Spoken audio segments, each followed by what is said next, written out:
A República da Chechênia se localiza no Cáucaso e faz parte da Federação Russa. A maioria da população chechena é muçulmana. Em 1991, quando a União Soviética caiu, a Chechênia quis se separar e foi invadida 2 vezes pelo exército russo. Hoje nós vamos conversar a respeito da Primeira Guerra da Chechênia.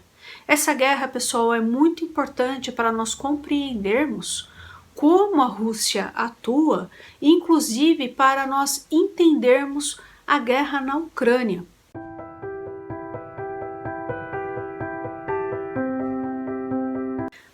Oi pessoal, eu sou Juliane, você está no canal Vai e Veja. Eu falo de história e literatura. Se você gosta, se você se interessa, se inscreve por favor. Esse daqui, pessoal, é o Pepe, ele está de Gopik. Se você não sabe o que é um Gopik, que foi esse movimento na Rússia, depois vê lá um vídeo que eu fiz sobre a masculinidade no fim da União Soviética, né? A crise de masculinidade que teve lá. Então, pessoal, deixa por favor o seu like, manda esse vídeo para os seus amigos e se inscreva nesse canal, tá certo? Como estávamos conversando, no período stalinista, os chechenos foram duramente perseguidos. Eles foram acusados de conluio com os nazistas, coisa que nunca ficou comprovado. Por conta disso, pessoal, os chechenos foram enviados para a Sibéria, para os gulags, e no lugar deles, o Stalin mandou os russos. Então vamos lembrar, o Stalin ele promovia a russificação da União Soviética. Então uma das formas de russificar era pegar a população local, mandar para outros lugares e colocar russos ali no lugar. Então isso aconteceu com a Chechênia, com a Geórgia, Ucrânia, países bálticos, certo?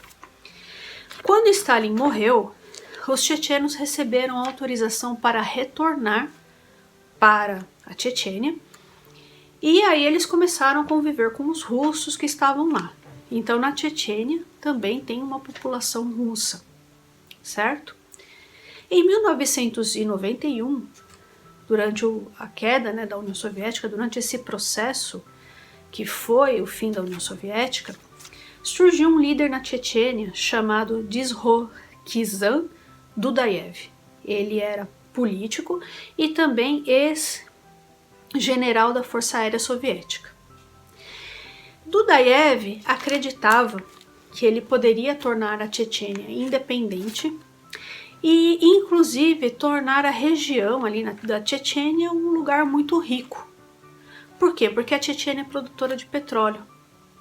Então Dudayev falava para outros políticos e lideranças lá que a Chechênia não era um lugar próspero, porque a União Soviética e por consequência a Rússia era um lugar muito corrupto.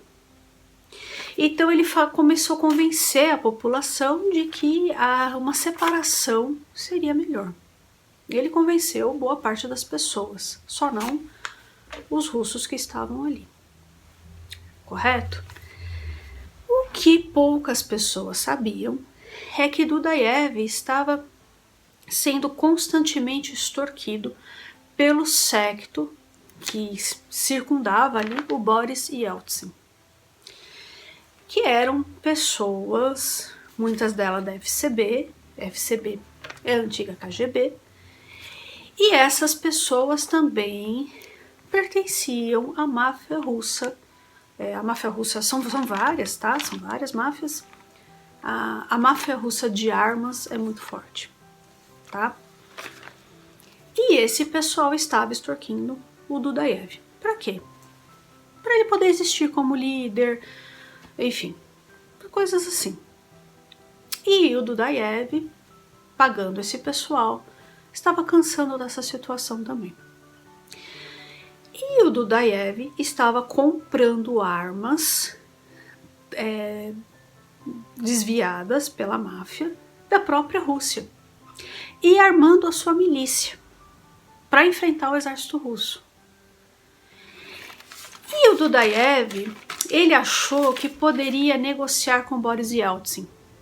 Ele achou que ia chegar um momento e a milícia dele estaria armada e tudo mais, e ele negociaria, né, ele conseguiria tornar o país dele, né, a República da Chechênia, um país.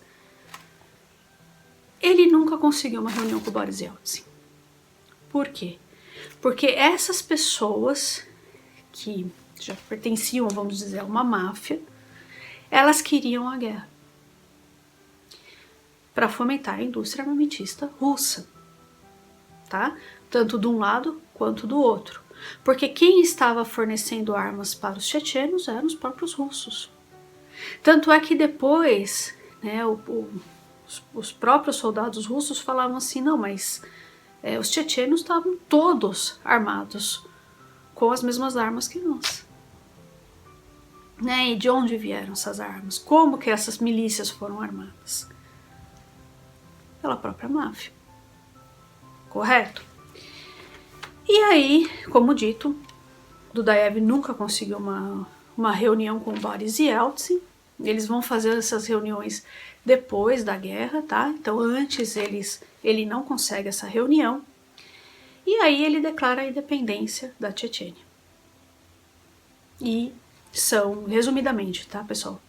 Eles são invadidos. Atuando na Chechênia, estava outros grupos vindos de outros lugares, como por exemplo a Al-Qaeda. Então, pessoal, foi uma barbárie dos dois lados, tanto do lado checheno como do lado russo. Só que quem atacou a população civil foi a Rússia, né? Então a Rússia bombardeou aldeias que não tinham combatentes nenhum. Destruiu prédios, casas, de forma totalmente desnecessária, certo? E isso foi provocando um ressentimento muito grande na população civil chechena. Tiveram também os tais dos campos de triagem, que é algo que está acontecendo agora na Ucrânia. E a gente conversou sobre isso a semana passada, né, dos ucranianos nas prisões russas. Isso aconteceu com os chechenos também. Muitos chechenos foram parar, inclusive civis, em prisões russas onde eles foram torturados. Foram parar em campos de triagem e foram torturados também. Então, uma situação, pessoal, muito complicada. O exército russo na Chechênia extremamente corrupto. Então, muitos combatentes, soldados, de todas as patentes, desviavam armas para os chechenos. Então, eles chegavam para os chechenos e falavam, quer comprar o meu blindado? O checheno comprava e com o dinheiro da venda do blindado, eles compravam drogas e bebidas. Então, os chechenos falam, principalmente a população civil, tal, que à noite era muito comum ouvir barulho de tiros e eles olhavam assim pela janela, espiavam, tal, os russos estavam se matando. Eles tinham se drogado, bebido, né, e tal, e começavam a atirar neles mesmos. Começou a ter morte de superiores, né, soldados matando altas patentes. Isso está acontecendo também na Ucrânia. Então, esses dias eu vi o caso de um soldado que pegou o blindado dele e atropelou um coronel. Parece que o coronel estava para perder as duas pernas, porque ele falou que ele fez isso, depois desertou para a Ucrânia, e ele falou que fez isso porque ele estava sendo maltratado e estavam dando comida estragada para ele, certo? E aí ele surtou e fez isso. Isso está sendo comum na Ucrânia. E isso também aconteceu na Chechênia. Então tem um soldado chamado Borodin, ele falou que apanhou dos superiores dele do início ao fim da guerra. Então os russos perdiam as batalhas, chegavam nos quartéis e espancavam os soldados que eles encontravam pela frente. E ele falou que não tinha armas, que muitas das vezes não tinha armas quebradas, não chegava reposição para eles, por quê? Como dito, tudo sendo desviado para o exército checheno. Estavam vendendo. Então a corrupção ela acontecia nas altas esferas, né, com o que a gente entende que é uma máfia, e acontecia também nas baixas patentes, que usavam o dinheiro normalmente para comprar drogas e bebidas, certo? E aí, pessoal, com a postura da Rússia em relação à Chechênia e ao Dudaev, muitos países das ex-repúblicas soviéticas começaram a se preparar para entrar para a OTAN, porque eles viram numa aproximação com o Ocidente a única forma deles sobreviverem. E, obviamente, os Estados Unidos, sendo o maior produtor e vendedor de armas, viu nisso uma oportunidade de vender as armas deles, certo? Então, acho que a gente começa aqui pela Guerra da Chechênia, a Primeira Guerra da Chechênia, a entender todos os processos ali na região, né? E aí a gente consegue entender melhor até mesmo a Guerra da Ucrânia, correto? E aí, pessoal, o Dudaev foi morto num bombardeio russo e assumiu um cara chamado Aslan Maskhadov, extremamente corrupto. A população chechena sofreu horrores, tanto nas mãos dos russos quanto nas mãos das pessoas que vinham de fora, né? Como eu disse, foi gente da Al-Qaeda lá lutar e tal, e eles tinham, os chechenos têm uma outra visão do islamismo, muito diferente do que esse pessoal tem, né?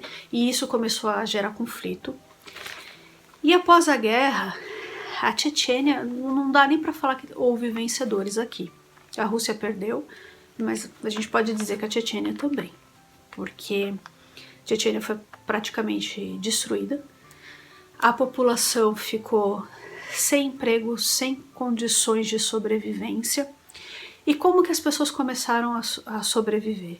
Muitas delas começaram a sequestrar estrangeiros. Então teve um período aí que tudo quanto é estrangeiro que estava na Chechênia foi sequestrado.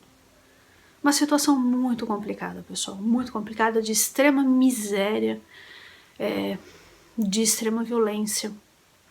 As crianças, muitas delas ficaram órfãs de pai e mãe, ficaram abandonadas. Então era muito comum ver crianças, às vezes brincando, tal. Aí, as pessoas olhavam bem, o que elas estão brincando? As crianças brincando com crânios, brincando com mãos, pedaços de corpos e tal. E, gente, psicólogos, médicos, né, que atuaram nessa região, falaram que algumas crianças chechenas não tinham recuperação mais, porque já estavam assim num grau de barbárie, de terror, que não conseguiam mais conviver em sociedade, né? Porque elas viram coisas horríveis. Assim, para vocês terem uma ideia, né, os combatentes que vieram de fora, eles tinham métodos muito parecidos com o Estado Islâmico. Vocês me entendem, tá? Não vou descrever aqui. Ao mesmo tempo que os russos também faziam coisas muito terríveis com a população. E também com os combatentes. E as crianças viram tudo. Elas estavam ali. As crianças acima de 11, 12 anos que conseguiam pegar em armas, atuaram como soldadas. E as crianças que eram mais novas ficaram ali fornecendo informações, passando comida, essas coisas. Então, ou seja, eles acompanharam a guerra do início ao fim, né, pessoal? Em 1999, já Putin como presidente, a Chechênia foi invadida de novo. O estopim foi um atentado em Moscou que até hoje a autoria é negada pelos chechenos. E muitas pessoas ligadas ao Putin falam que esse atentado foi feito pela FSB, que é a antiga KGB. Mas sobre a Segunda Guerra da Chechênia a gente vai falar em um outro vídeo. Então, pessoal, eu espero que vocês tenham gostado do vídeo de hoje. Peço sua gentileza para que você não deixe de se inscrever nesse canal, curtir e compartilhar este vídeo. Um abraço e até mais.